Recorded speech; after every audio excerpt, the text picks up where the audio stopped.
Ladies and gentlemen, welcome to this other edition of The Interview. Today we speak with Joshua Osih, presidential candidate for the 2025 presidential elections in Cameroon and flag bearer of the Social Democratic Front. With his bold vision titled Rescue Cameroon, he promises sweeping reforms on education, healthcare, governance and diplomacy. In this exclusive interview, we dive into the heart of his agenda and what it truly means to offer Cameroonians a credible alternative. Mr. Joshua Osih, President of the SDF, welcome on Africa 24. Thank you very much for having me. You've described your program as radical change. What is the core philosophy behind Rescue Cameroon? Well, the core philosophy is to give back power to the people. And we believe since 1990 that the only way for Cameroon to develop is for the people to control their destiny. And that can only happen through a federal dispensation and a semi-parliamentary regime, a federal dispensation, so that the people can control their own destiny, they can control this country, and a semi-parliamentary regime so that the parliament can effectively control the executive and the judiciary can be as independent as we expect it to be. How do you plan to fund free essential administrative documents and education up to secondary school without straining public funds? You need to understand that today already, education is supposed to be free. What we're doing is to apply that law and make sure that no Cameroonian family gets indebted or poorer because their children are going to school. And that is a commitment I'm taking, and it's something I'm looking forward to do. When I went to school, I went to public schools, and public schools were the best in this country. Today, people are obliged to run after private schools because the public education system has kind of collapsed, and we need to bring that up. And the first thing that we're going to invest in is the training and the treatment of teachers. Teachers need to have at least double what they're earning today, because that's where they were back 30 years ago. And we need to understand that we need to, if we cannot invest in our educational system, then we're going nowhere, we're doomed.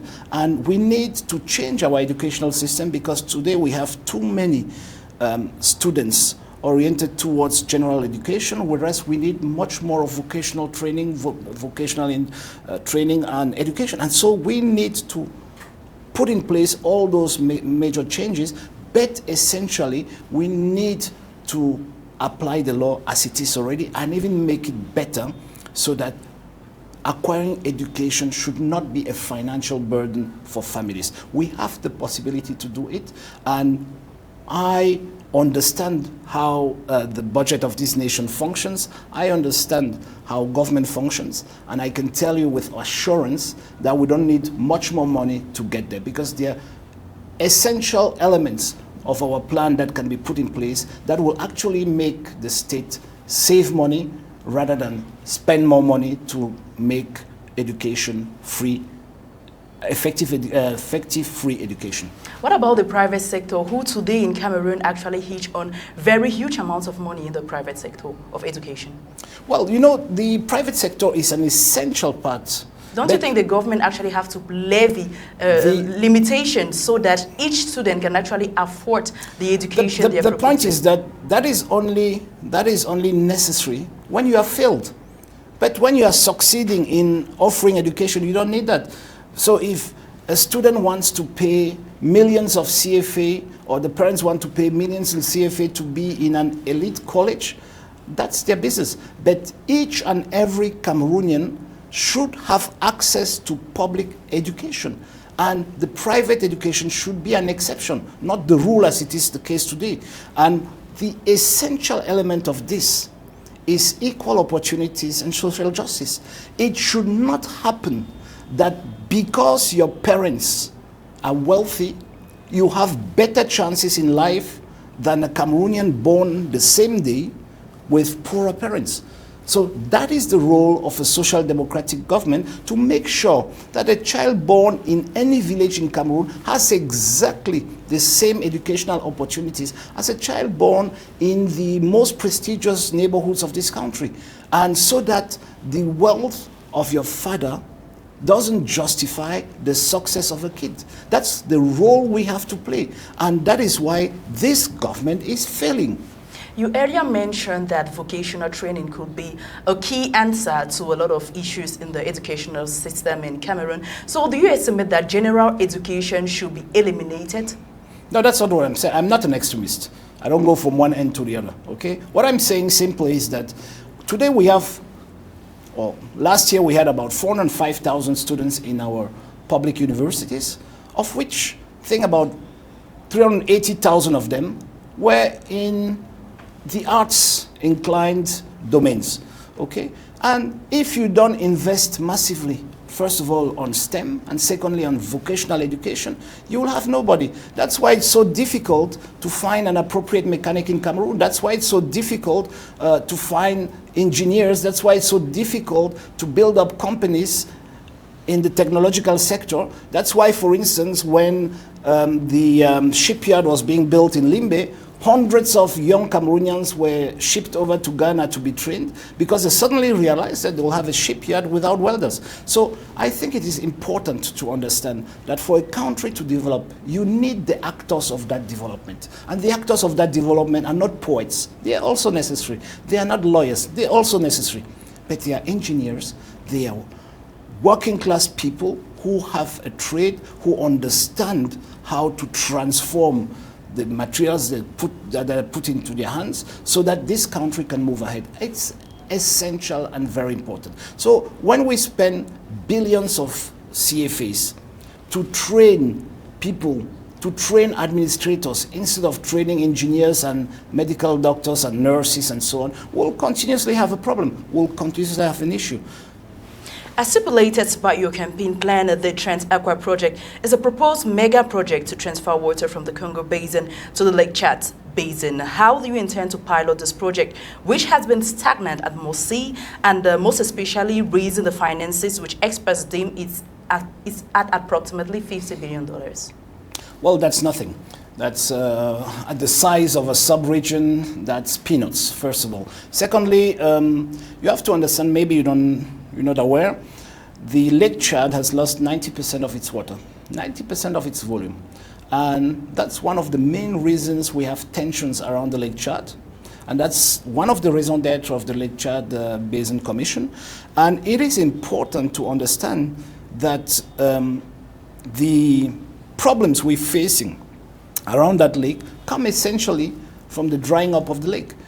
You have conflicts between grazers and farmers. You have conflicts for access to water.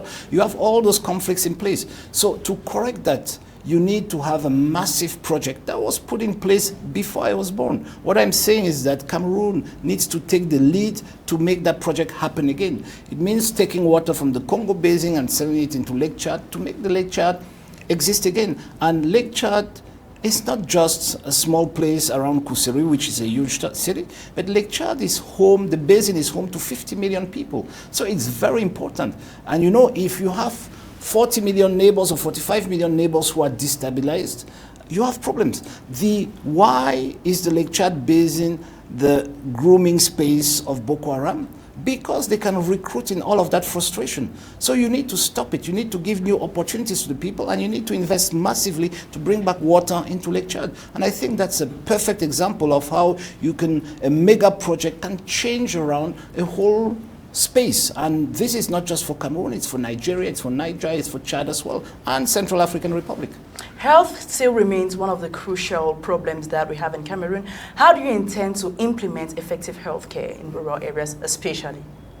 Well, I think you need three essential elements in healthcare to make it work. First of all, you need appropriate information. That's the key basis of healthcare. Secondly, you need to be able to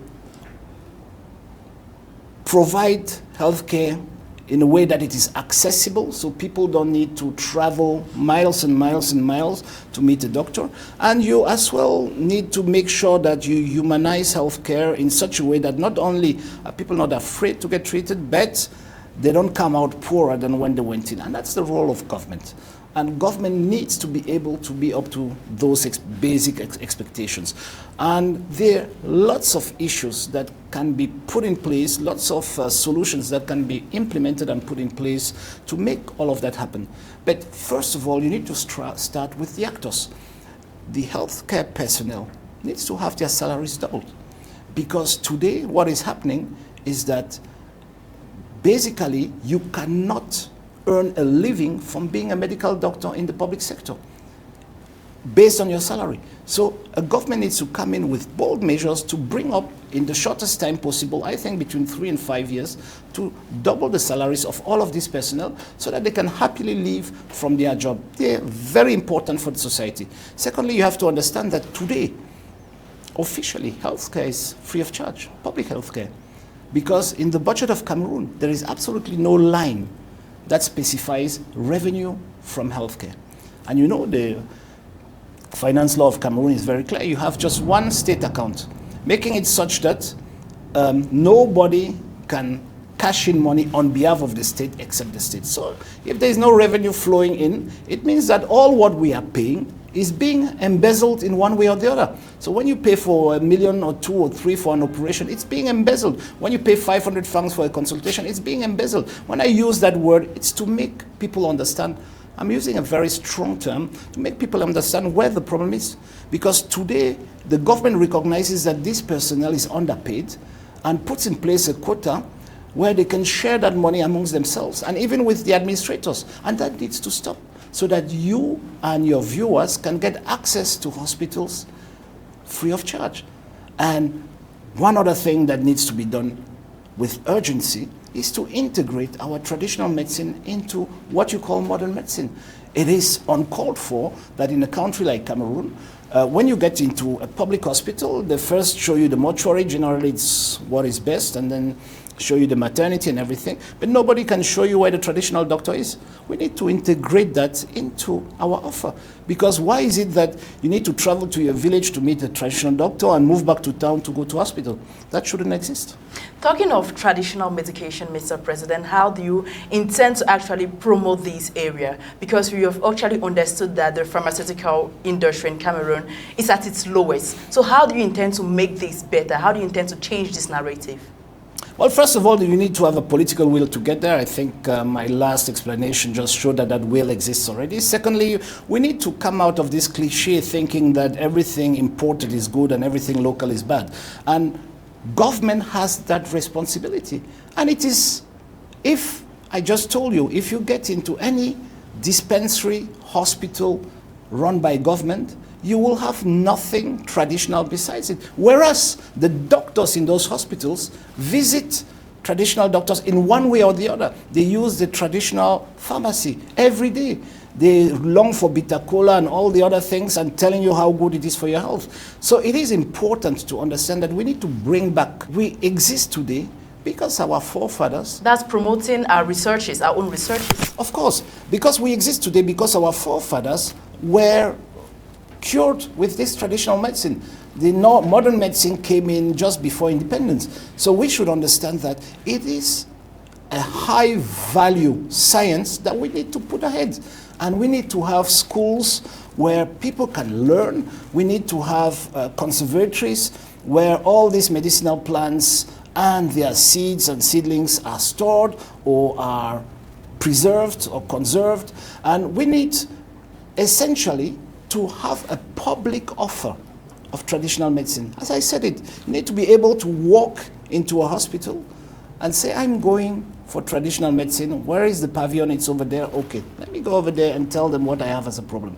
And when you are in the same hospital, even the modern doctor can tell you, look, for what you have, I think my colleague over there has a better treatment than what the modern medicine offers, so just move to the next building and get treated over there. Your program is based on the bold federalism, as you earlier mentioned, of course. What makes this model more effective than decentralization?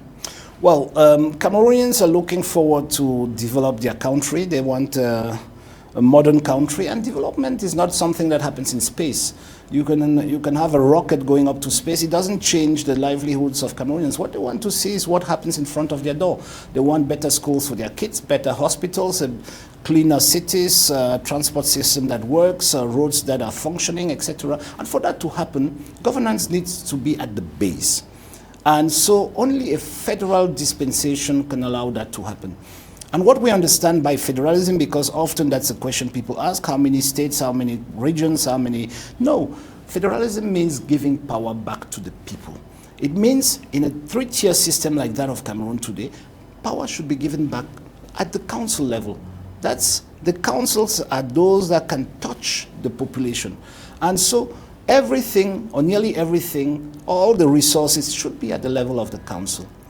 And by a principle of subsidiarity, only what the council cannot do should be done by what we call the regions. And by a principle of subsidiarity, only what the regions cannot do will be done at the national level. And this imposes a federal equalization scheme that is enshrined in the law that even the President of the Republic cannot change. And this federal equalization is a formula that calculates according to the size of your council or region, according to the population, according to your social needs, according to your developmental needs, how much money is being attributed to each of these entities from the state budget. That's how federalism works, and that is why federal countries the world over, and even in Africa, are more advanced than those who are trying to nurture a centralized system. And you know, a centralized system only exists because the president wants to control all the powers. And that's why I'm saying that we have an election on the 12th of October with 12 candidates. And when I look at it, we have 11 candidates who are vying for the seat, and one candidate, Joshua Osih, who is vying for systemic change to bring back power to the people. And that is our promise. And that is what makes this election so special for us. Thank you, Mr. President, for answering our questions. You're welcome. Thank you very much for having me.